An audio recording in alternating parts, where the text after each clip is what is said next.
Shalom, shalom. First and foremost, I'd like to start this lesson off by giving all the honor, praise, and infinite glory to Yahweh, Bahashem, Yahweh Shai, Bahashem, Rahaha Kwadash. Double honors to the apostles and the elders of Great Millstone that rule well. Peace, blessing, and salutation to the hopeful elect that are out there diligently pushing this word and truth and sincerity throughout the four corners of the earth. All right, it's your brother Kazak Tazabah coming at you once again through the power and spirit of Yahweh Bashem Yahweh Shai. Lord willing, this lesson is edifying.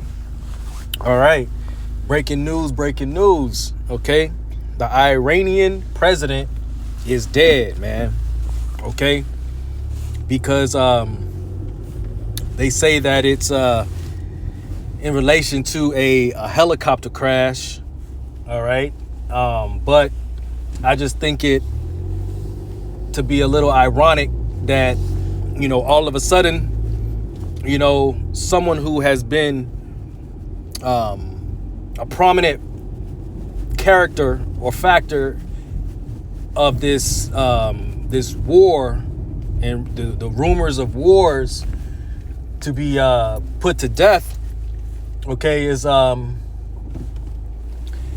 just find it ironic. Now we all know, okay, that no one perishes, no one gets sent back to the spirit world being innocent. Okay, we know that first and foremost. And really this comes down to, the judgment of Yahweh Bashem Yahweh Shai. This is what this comes down to is judgment from the Lord. All right. Now, there's speculation of, who might have been a part of this event that took place, whether it was America, that possibly had shot it down, or, it could be, due to a natural cause, or maybe fog or a dense fog, and that they couldn't see, or whatever the case is. But either way you spin it, either way you look at it, okay, it's from Yahweh Bashem Yahweh Shai, man. All right, whether it was shot down, and that's how they're going to spin it. This is just me, speculating through the spirit, man. They're going to somehow spin it.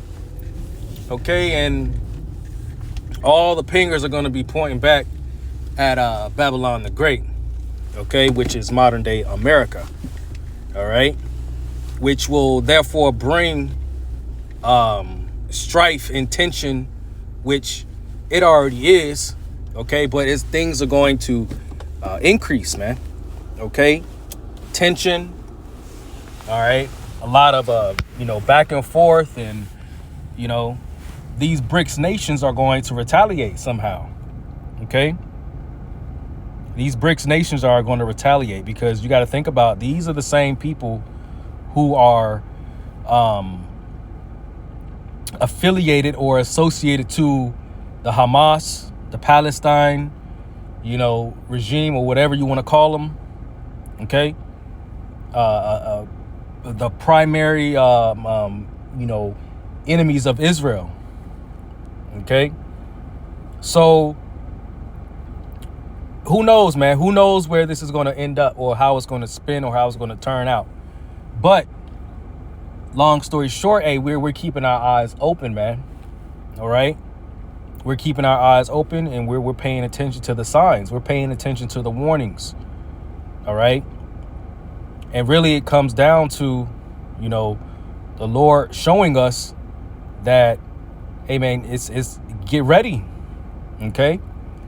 Get ready. And I say get ready, not in terms of, get ready for war, but one of the main prophecies that we are greatly anticipating is the mark of the beast, the MOTB, okay, which is, Revelation, the 13th chapter, okay, because we know that before the missiles touch, all right, before the missiles are launched, what has to be in full effect?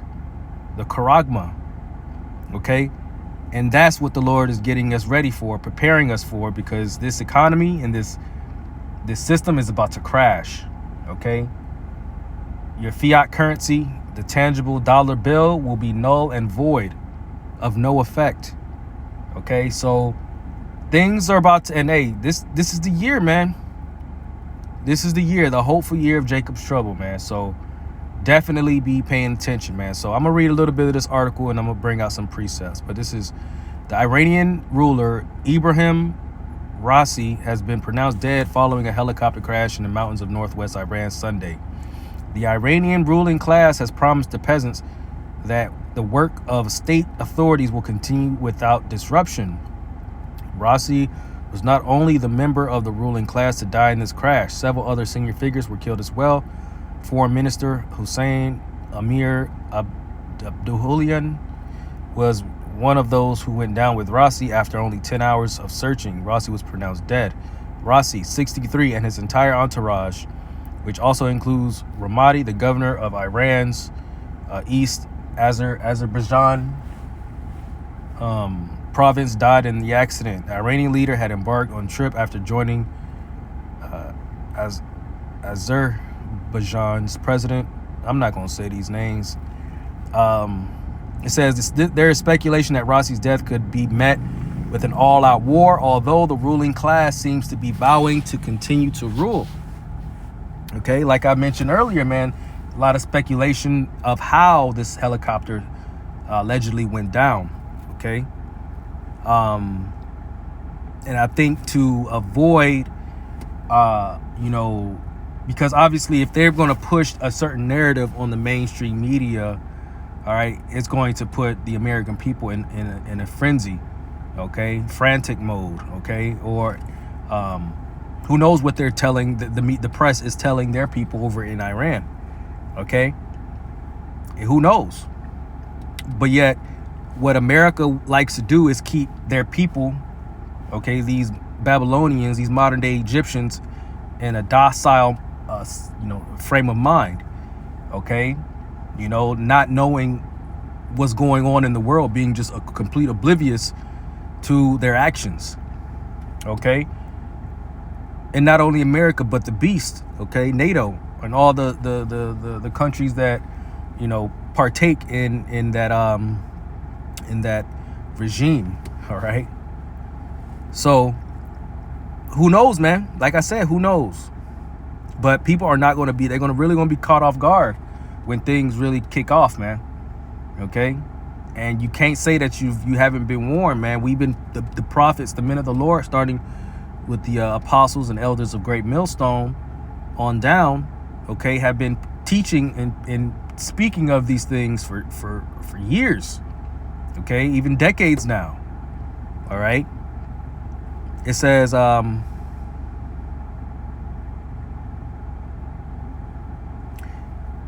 that the statement vowed that there would not be the slightest disruption in the ruling of slave class in the country. Iranian Supreme Leader so-and-so has announced that first Vice President Mohammed Mokbar will be serve as acting president for 50 days until an election is held. It says India has said its ruling class stands with Iran in its own time of sorrow. The country's Prime Minister Narendra Modi made the comments on Monday in response to the death of President Ibrahim Raisi in a helicopter accident. Just last week, New Delhi and Tehran signed a 10-year deal allowing India to operate the port, which is seen as a gateway for unlocking India's trade potential with Iran, Afghanistan, and Central Asian countries, Russia, and Europe. It says the development of Khabar is also vital for north-south transport corridor, and alternative shipping route envisioned by New Delhi, Tehran, and Moscow. Okay, so once again, India being part of one of those BRIC nations, all right, they signed a deal with Iran. So these BRICS nations are going to bind together in a time of quote unquote sorrow for the Iranian president's death, okay, which is only going to create a tighter bond between those nations. All right, a tighter bond, which really is going to retaliate in some way, form, or fashion. How they're going to do it, we don't know. But there's something in my spirit that's telling me that something is about to happen, okay? These people are not happy about what just took place, okay? So real quick, I want to get 2nd Ezra 15, start there, right? 2nd Ezra 15, and I'm going to start around 20, start at verse 28. For behold, in vision, a horrible vision, and the appearance thereof from the east, where the nations of the dragons of Arabia shall come out with my chariots, and the multitude of them shall be carried as the wind upon the earth, and that all they which hear them may fear and tremble. And those dragons of Arabia are referring to those Arabs, man. Okay, those Ishmaelites. All right, the Iranians, the Palestinians, all of them over there, man. All right. It says also, the Carmenians raging in wrath shall go forth as wild boars of the wood, and with great power shall they come and join battle with them, and shall waste a portion of the land of the Assyrians. All right. What are those modern day Assyrians today who we associate that with? If you go to Isaiah the 10th chapter, in verse 5, it says, O Assyrian, the rod of mine anger and the staff in their hand is mine indignation. I will send him against an hypocritical nation, and against the people of my wrath will I give him a charge to take the spoil and to take the prey and to tread them down like mire in the streets. And who was that referring to? The Lord pretty much giving the thumbs up for these Edomites, all right, to come in on Jake, man. Okay, so you can associate this scripture, okay, going back to 2nd Ezra 15, those Assyrians as, these Americans, man. It says, and join battle with them, and shall waste a portion of the land of the Assyrians, and then shall the dragons have the upper hand, remembering their nature, and if they shall turn themselves, conspiring together in great power to persecute them, then these shall be troubled, bled, and kept silence through their power, and shall flee. And from the land of the Assyrians shall the enemy besiege them and consume some of them, and in their hosts shall be fear and dread and strife among their kings. Okay, which is strife and contention against these two nations, man. Okay, coming against each other. All right. It says, behold, clouds from the east and from the north unto the south, and they are very horrible to look upon, full of wrath and storm. They shall smite one upon another, and they shall smite down a great multitude of stars upon the earth, even their own star, and blood shall be from the sword unto the belly. Okay. It says, and dung of men into the camel's hoof, and there shall be great fearfulness and trembling upon the earth, and they that see the wrath shall be afraid, and trembling shall come upon them. So, hey, man, hey, it's going to get real ugly, man. Okay. Why? How do we know this? Because it's written. Okay. This is written, man. The Lord is about to bring his wrath upon Idumea, man. He's about to show forth his wrath against Babylon. All right. And ultimately, this comes down to just, pure, to make it less complicated. Hey, man, it's just pure judgment, man. Okay. It's just pure judgment. Okay, let me get another scripture because let me see, where is it? I know it's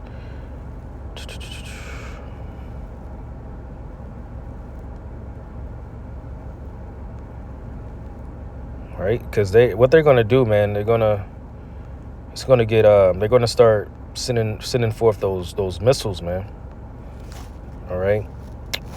Shoot, I can't think of it. Let me just get Zephaniah instead, because it kind of ties in together.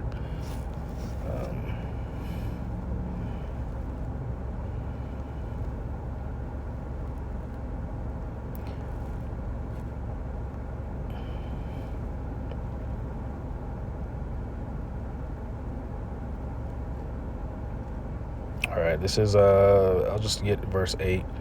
Zephaniah 3:8. Therefore wait wait ye upon me, saith the Lord, until the day that I rise up to the prey. For my determination is to gather the nations, that I may assemble the kingdoms, to pour upon them mine indignation, even all my fierce anger, for all the earth shall be devoured with the fire of my jealousy. Okay, the fire of his jealousy pertaining to what? The strange rain. Okay, those missiles that it goes into in Joel, the 2nd chapter. All right, if you have the eyes to see and the ears to hear, if you can perceive, or if you can understand that chapter, because it is deep for the average person. Okay, but Joel, the 2nd chapter, speaks of the destruction. Okay.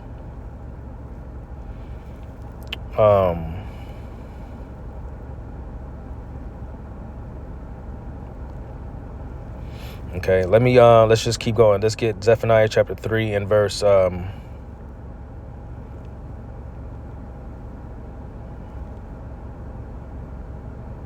verse 12. I will also leave in the midst of thee an afflicted and poor people, and they shall trust in the name of the Lord, Yahweh Shem Yahweh Shai.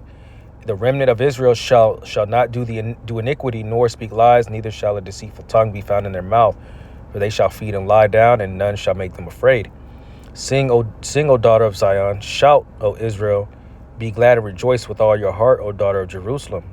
The Lord Yahweh Shem Yahweh Shai hath taken away thy judgments. He hath cast out thine enemy. The King of Israel, even the Lord, is in the midst of thee. Thou shalt not see evil no anymore. Okay. It says, and really what it comes down to is the Lord being, on our side, man. When all out war, all right, takes place. Okay, when all war takes place, man, hey, the Lord is gonna look out for us. All right. Oh, this is what I wanted. Verse 5, the Lord, or the just Lord, is in the midst thereof. He will not do iniquity. Every morning doth he bring his judgment to light. He faileth not, but the unjust knoweth no shame. All right. Hey, he brought his judgment to light, man. Okay. It says, I have cut off the nations. Their towers are desolate. When you look into their towers, when you go into, the similitude, the symbolism of a tower is your stature, your power. Okay. Your positioning, right? You have a vantage point because you're in a high point. Right, you're at a high position. It says their towers are desolate. Okay, meaning their rulers, their kings, their princes, the people who are at the top. I made their streets waste, that none passeth by. Their cities are destroyed, so that there is no man, that there is none inhabitant. Okay, so hey, man, this is the Lord showing forth his judgment. Okay, one amongst many. All right, and expect a lot more. Sporadic kind of, events, okay? Things like this taking place, man, who you really wouldn't even expect it to happen. This probably caught a lot of people off guard. I know when I saw it, I was like, damn, hey, the Lord is really, he ain't playing, man. And it's if you think this is crazy, just wait, man. It's only going to intensify. It's only going to increase. But hey, the Lord is no respecter of person, man. And ultimately it's judgment, because of their wickedness, man. Right? The scriptures go into the, Shalaki, I'm have this brain fog. The wages of sin is death, man. And really what is all this is going to formulate into an all out war. All right. And then the Lord is going to bring forth these missiles. Isaiah, just to show that this is Isaiah 54 and verse 16.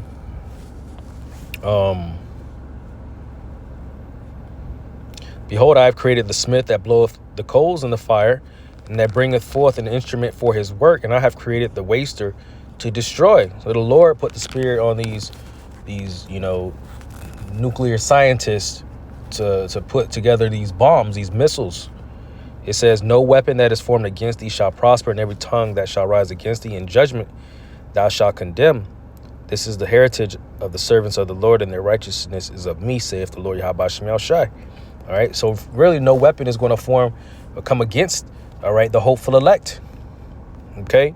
But for 2/3 of our people, hey, they're going to get it. They're going to get it, man.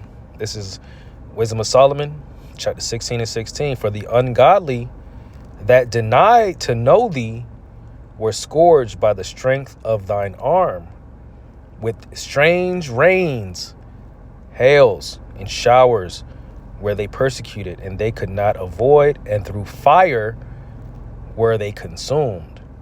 So what is this strange rain, hails, and showers the scriptures speak of? It's the ICBM missiles, man, nuclear missiles, okay, that's going to completely obliterate, okay, the borders of America. All right. So, that was pretty much it. Okay. That was pretty much it. Lord willing, this was an edifying lesson. And so with that, I'd like to give honor, praise, and infinite glory to Yahweh, Ba'ashem Yahweh Shai, Ba'ashem Rakakwadash. And until next time, Shalom.